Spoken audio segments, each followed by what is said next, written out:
Hi hello, ಹೇಗಿದ್ದೀರಾ? ಎಲ್ರು ಚೆನ್ನಾಗಿದ್ದೀರಾ ಅಂತ ಭಾವಿಸ್ತೀನಿ. ಇವತ್ತು ಸಂಡೇ ಲಾಗ್ ಆಗಿರುತ್ತೆ. ಇದು ನಮ್ಮ ಬ್ಯುಸಿ ಸಂಡೇ, ಅಂದ್ರೆ ಒಂದು ಪ್ರೊಡಕ್ಟಿವ್ ಸಂಡೇ ಅಂತಾನೆ ಹೇಳ್ಬೋದು. ಯಾಕಂತಂದ್ರೆ ನಾನು ನನ್ನ ಮಗಳು ಇವತ್ತು ಹಸ್ಬೆಂಡ್ ಅವರ ಫ್ರೆಂಡ್ ಮನೆಗೆ ಹೋಗ್ತಾ ಇದ್ದೀವಿ. ಯಾಕಂತಂದ್ರೆ ಅವ್ರು ಕರೆದಿದ್ದಾರೆ, ಹಾಗಾಗಿ ಹೋಗೋಣ ಅಂತ ನಾವು ಹೊರಟಿದೀವಿ. ಬಂದ್ಮೇಲೆ ತಲೆಗೆಲ್ಲ ಚೆನ್ನಾಗಿ ಆಯಿಲ್ ಬೇರೆ ಹಾಕಿದೀನಿ. ಮಗಳಿಗೂ ಹಾಕಿದೀನಿ, ನನಗೂ ಹಾಕೊಂಡಿದೀನಿ. ಹಾಗಾಗಿ ಇವತ್ತು ಸಂಡೇ ಅಲ್ವಾ, ಹಾಗಾಗಿ ಅಲ್ಲಿ ಹೋದ್ಮೇಲೆ ಅದೇನೋ ಪ್ಲಾನ್ ಚೇಂಜ್ ಆಯ್ತು. ಆಮೇಲೆ ವಾಪಸ್ ನನ್ ಮನೆಗ್ ಬಂದು ನಾನು ಮಗಳಿದ್ದೆಲ್ಲ ಕಲ್ಲಂಗಡಿ ಹಣ್ಣು ಎಲ್ಲ ತಿಂದ್ಬಿಟ್ಟು ಎಲ್ಲ ಬಟ್ಟೆಲೆಲ್ಲ ಮಾಡ್ಕೊಂಡ್ಬಿಟ್ಟಿದ್ಲು. ಹಾಗಾಗಿ ನಾನು ಹೇಳ್ದೆ ಬಟ್ಟೆ ಚೇಂಜ್ ಮಾಡ್ಕೊಂಡ್ ಬರ್ತೀನಿ ಒಂದು ಅಂತ ಹೇಳ್ಕೊಂಡ್ ಬಂದೆ.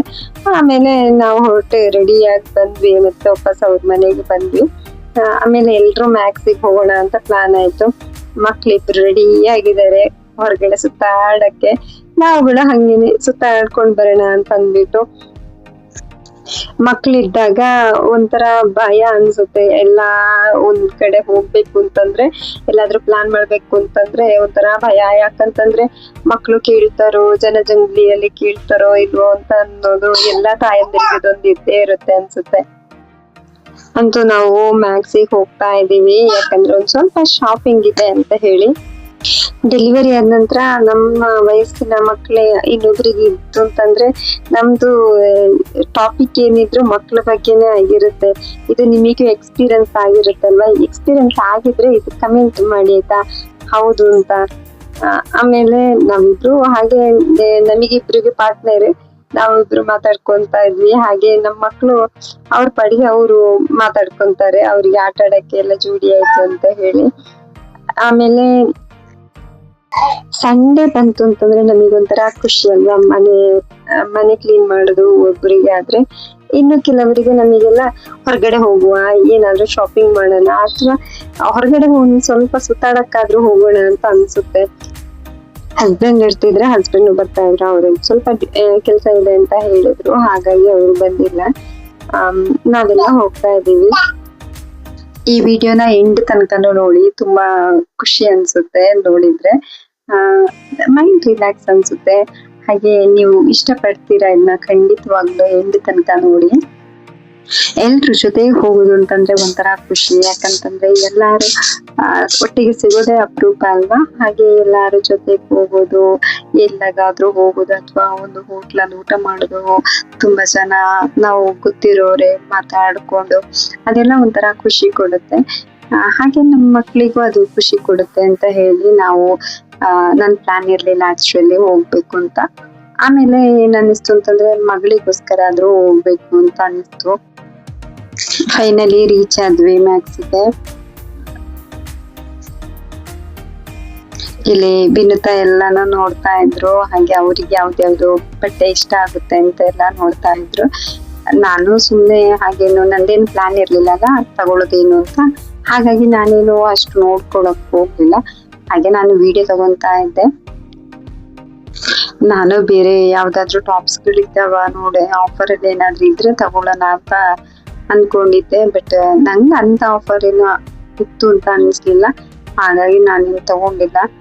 ಈಗ ಇರೋ ಬಟ್ಟೆನೆ ಹಾಕೊಳಕ್ಕಾಗಲ್ಲ, ಸುಮ್ನೆ ಹೋಗತ್ತ ಯಾರು ತಗೊಂತಾರೆ ಅಂತ ಅಂದ್ಬಿಟ್ಟು ಸುಮ್ನಾದೆ. ಯಾಕಂತಂದ್ರೆ ನಂದು ಇರೋ ಬಟ್ಟೆಗಳೆಲ್ಲ ಒಂದ್ ಟೈಟ್ ಮಾಡ್ಬೇಕಿಲ್ಲ ಅಂದ್ರೆ ಲೂಸ್ ಮಾಡ್ಬೇಕು, ಆ ತರ ಆಗಿದೆ ಎಲ್ಲ ಬಟ್ಟೆನು. ಹಾಗಾಗಿ ನಂದೇನು ಪರ್ಚೇಸಿಂಗ್ ಇರ್ಲಿಲ್ಲ. ನಾನು ನಮ್ಮ ಮಗಳಿಗೆ ಏನಾದ್ರು ನೋಡೋಣ ಅಂತ ಅನ್ಕೊಂಡಿದ್ದೆ, ಏನಾದ್ರು ಬಟ್ಟೆ ಪರ್ಚೇಸ್ ಮಾಡ್ಬೋದು ಅಂತ, ಚೆನ್ನಾಗಿದ್ರೆ ಪರ್ಚೇಸ್ ಮಾಡೋಣ ಅನ್ಕೊಂಡಿದ್ದೆ. ಆಮೇಲೆ ನಾನು ಹಸ್ಬೆಂಡ್ ಕಾಲ್ ಮಾಡ್ತಾ ಇದ್ದೆ, ಕೇಳ್ತಾ ಇದ್ದೆ ಏನ್ ತಗೊಳ್ಳೋದು ಅಂತ. ಅದಕ್ಕೆ ಹೇಳಿದ್ರು ನಾನೇ ಒಂದ್ಸಲ ಬರ್ತೀನಿ, ಅವಾಗ ತಗೊಳ್ಳೋಣ ಬಿಡು ಅಂತ ಹೇಳ್ತಾ ಇದ್ರು. ಹಾಗೆ ಇಲ್ಲಿ ಚಪ್ಪಲ್ ಇತ್ತು, ಅಂದ್ರೆ ಕ್ರಾಕ್ಸ್ ಇತ್ತು, ಚಿಕ್ಕ ಮಕ್ಳಿಗೆ ಆಗುವಂಥದ್ದು ಇತ್ತು. ಹಾಗಾಗಿ ತಗೊಳ್ಳೋಣ ಅಂತ ಕೇಳ್ತಾ ಇದ್ದೆ. ಹಸ್ಬೆಂಡ್ ಅದಕ್ಕೆ ಬೇಡ, ಕ್ಲಿಯರ್ ಆಗಿ ನಡೆಯೋ ತನಕ ಬೇಡ ಅಂತ ಹೇಳಿದ್ರು. ಇವಾಗ ಒಂದು ಶೂ ಇದೆಯಲ್ಲ, ಅದನ್ನೇ ಆ ಕಡೆ ಈ ಕಡೆ ಹೋಗುವಾಗ ಹಾಕೊಂಡ್ ಹೋದ್ರೆ ಆಯ್ತು, ಬೇಡ ಅಂತ ಹೇಳಿದ್ರು. ಯಾಕಂತಂದ್ರೆ ನಿಮಿಗೂ ಇದು ಗೊತ್ತಿರುತ್ತೆ, ಯಾಕಂತಂದ್ರೆ ಚಿಕ್ಕ ಮಕ್ಳಿಗೆ ಕ್ಲಿಯರ್ ಆಗಿ ನಡೆಯೋ ತನಕ ಹಾಕಲ್ಲ ಚಪ್ಪಲಿನ ಅಂತ ಹೇಳ್ತಾರೆ. ಅದಕ್ಕೆ ನಾನು ತಗೊಳ್ಳಿಲ್ಲ, ಬೇಡ ಅಂತ ಅನಿಸ್ತು. ಅವ್ರು ಹೇಳೋದು ಸರಿ ಅಂತ ಅನಿಸ್ತು. ಇವ್ರು ನಾರಾಯಣನ ಅಂತ ಇವರು ನೋಡ್ತಾ ಇದ್ರು ಎಲ್ಲಾನು ಟಿ ಶರ್ಟ್ಗಳೆಲ್ಲ ಆಫರ್ ಅಲ್ಲಿ ಇದೆಯಾ ಅಂತ. ಹಾಗೆ ಆಕ್ಚುಲಿ ಇವರಿಗೆ ಶಾಪಿಂಗ್ ಬರ್ಲಿಕ್ಕಿದ್ದು. ಹಾಗೆ ಇವ್ರ ನೆಪದಲ್ಲಿ ನಾವೆಲ್ಲ ಸೇರ್ಕೊಂಡು ಬಂದಿದೀವಿ. ಹಂಗೆ ಇವರು ಉಜಿರೆಯಲ್ಲಿ ಇರೋದಾಯ್ತಾ, ಇವ್ರದ್ದು ಅಂದ್ರೆ ಶಕ್ತಿ ಪಂಪ್ಸ್ ಇರುತ್ತಲ್ಲ ಅದ್ರ ಡೀಲರ್ ಕೂಡ ಇವರು. ಯಾರಿಗಾದ್ರೂ ಇಂಟ್ರೆಸ್ಟ್ ಇದ್ರೆ ಕಮೆಂಟ್ ಮಾಡಿ ಆಯ್ತಾ. ಅವ್ರದ್ದು ಲೊಕೇಶನ್ ಏನಾದ್ರೂ ಇದ್ರೆ ಸೆಂಡ್ ಮಾಡ್ತೀನಿ ನಾನು. ನೀವು ಆಫೀಸಿಗೆ ಹೋಗಿ ಭೇಟಿ ಮಾಡ್ಬೋದು. ಅಂದ್ರೆ ಬಾವಿ ಪಂಪ್ ಇದೆ, ಹಾಗೆ ಬೋರ್ವೆಲ್ಗೆ ಹಾಕೋ ತರನು ಇದೆ, ತೋಟಕ್ಕೆ ಹಾಕ್ತಾರಲ್ಲ ಆ ತರನು ಇದೆ, ಎಲ್ಲಾ ರೀತಿನೂ ಇದೆ. ಯಾರಿಗಾದ್ರೂ ಇಂಟ್ರೆಸ್ಟ್ ಇದೆ, ಶಕ್ತಿ ಪಂಪ್ ಇಂಟ್ರೆಸ್ಟ್ ಇದ್ರೆ ಬೈ ಮಾಡ್ಬೋದು ಅವ್ರ ಹತ್ರನು. ಹಾಗೆ ಇಲ್ಲಿ ನೆಕ್ಸ್ಟ್ ನಾವು ಇಲ್ಲಿ ಬೇಬಿಗೆ ನಮ್ಮ ಇಬ್ರು ಮಕ್ಕಳಿಗೂ ಏನಾದ್ರು ತಗೊಳ್ಳಿ ಅಂತ ಹೇಳ್ತಾ ಇದ್ರು. ಅಂದ್ರೆ ವಿನುತಾ ಅವರ ಮಗುವಿಗೆ ಮತ್ತೆ ನಮ್ಮ ಮಗುವಿಗೆ. ಅದಕ್ಕೆ ನೋಡ್ತಾ ಇದ್ವಿ ಯಾವ್ದು ಕಿಡ್ಸ್ ವೇರ್ ಅಲ್ಲಿ ಚೆನ್ನಾಗಿದೆ ಅಂತ ಎಲ್ಲ ನೋಡ್ತಾ ಇದ್ವಿ. ಹಾಗೆ ವಿನುತಾ ಇದು ಚೆನ್ನಾಗಿದ್ಯಾ ಅಂತ ಕೇಳ್ತಾ ಇದ್ರು. ಅದಕ್ಕೆ ನಾನು ಹೇಳ್ದೆ ಚೆನ್ನಾಗಿಲ್ಲ, ಅದು ಯೂನಿಫಾರ್ಮ್ ತರ ಬರ್ತಾ ಇದೆ, ಅದು ಬೇಡ ಅಂತ ಹೇಳ್ತಾ ಇದ್ದೆ. ಹಾಗೆ ಇದು ಪಾಪು ಗೊಂಬೆ ಹಿಡ್ಕೊಂಡು ಬೇಕು ಬೇಕು ಅಂತ ಹೇಳ್ತಾ ಇದ್ಲು.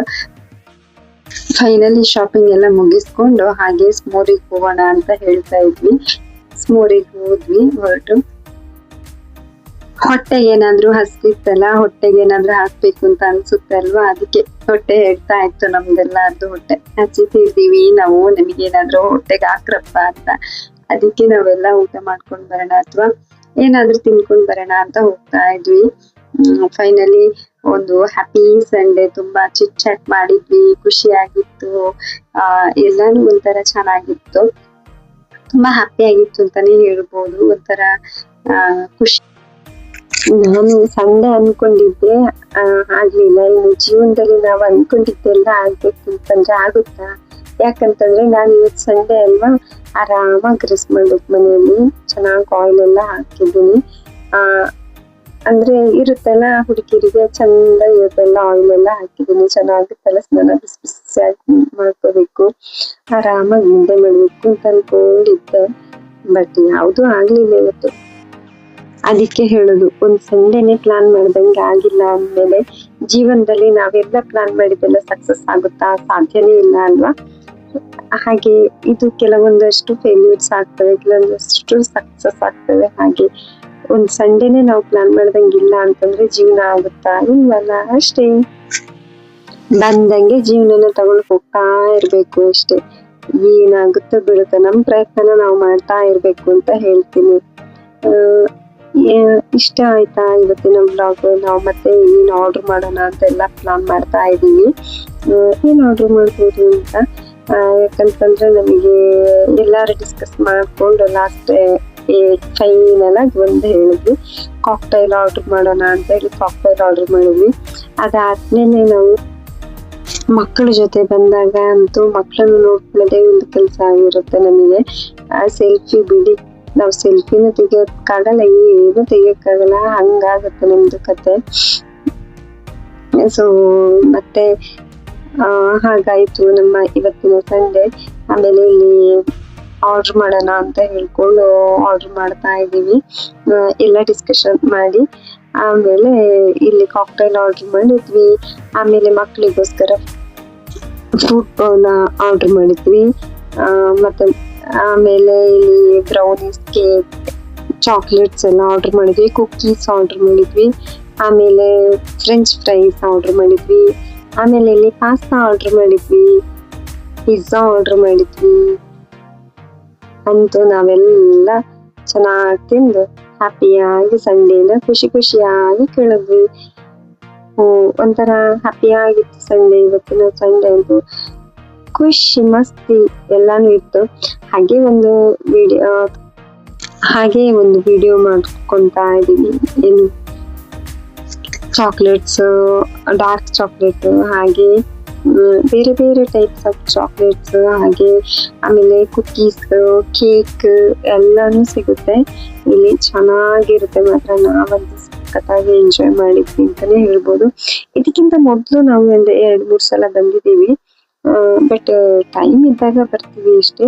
ಅದಾದ್ಮೇಲೆ ಇಲ್ಲಿ ಐಸ್ ಕ್ರೀಮ್ ತಿನ್ಕೊಂಡು ಹಾಗೆ ಹೊರಗಡೆ ಬಂದು ಇಲ್ಲಿ ಇದ್ರ ಹತ್ರ ಆಟಾಡ್ತಾ ಇಬ್ರು ಮಕ್ಕಳು ಕೂಡ ತುಂಬಾ ಎಂಜಾಯ್ ಮಾಡಿದ್ರು ಅಂತಾನೆ ಹೇಳ್ಬೋದು, ಎಂಜಾಯ್ ಮಾಡಿದ್ರು ಅಂತಾನೆ ಹೇಳ್ಬೋದು. ಈ ಲಾಗ್ ನ ನೀವು ತುಂಬಾ ಎಂಜಾಯ್ ಮಾಡಿದೀರಾ ಅಂತಾನೆ ಹೇಳ್ತೀನಿ. ಈ ವ್ಲಾಗ್ ಇಷ್ಟ ಆಯ್ತು ಅಂತಂದ್ರೆ ಖಂಡಿತವಾಗ್ಲೂ ಲೈಕ್ ಮಾಡಿ, ಶೇರ್ ಮಾಡಿ, ಕಮೆಂಟ್ ಮಾಡಿ, ಹಾಗೆ ಸಬ್ಸ್ಕ್ರೈಬ್ ಮಾಡ್ಕೊಳ್ಳೋದೇ ನೋಡ್ಕೊಂಡಿರೋರು ಸಬ್ಸ್ಕ್ರೈಬ್ ಮಾಡ್ಕೊಂಡು ನೋಡಿ. ಅದೇ ರೀತಿ ಇಂಥ ಇನ್ಫಾರ್ಮೇಟಿವ್ ಅಥವಾ ಒಂಥರ ಎಂಜಾಯ್ಮೆಂಟ್ ಆಗಿರುವ ವಿಡಿಯೋಗಳನ್ನ ನೋಡ್ಬೇಕು ಅಂತಂದ್ರೆ ನನ್ನ ಚಾನೆಲ್ನ ಸಬ್ಸ್ಕ್ರೈಬ್ ಮಾಡ್ಕೊಂಡು ನೋಡಿ ಅಂತ ಹೇಳ್ತೀನಿ. ಹಾಗೆ ಟೇಕ್ ಕೇರ್, ಬಾಯ್, ಹ್ಯಾಪಿ ಸಂಡೇ ನಿಮಗೂ.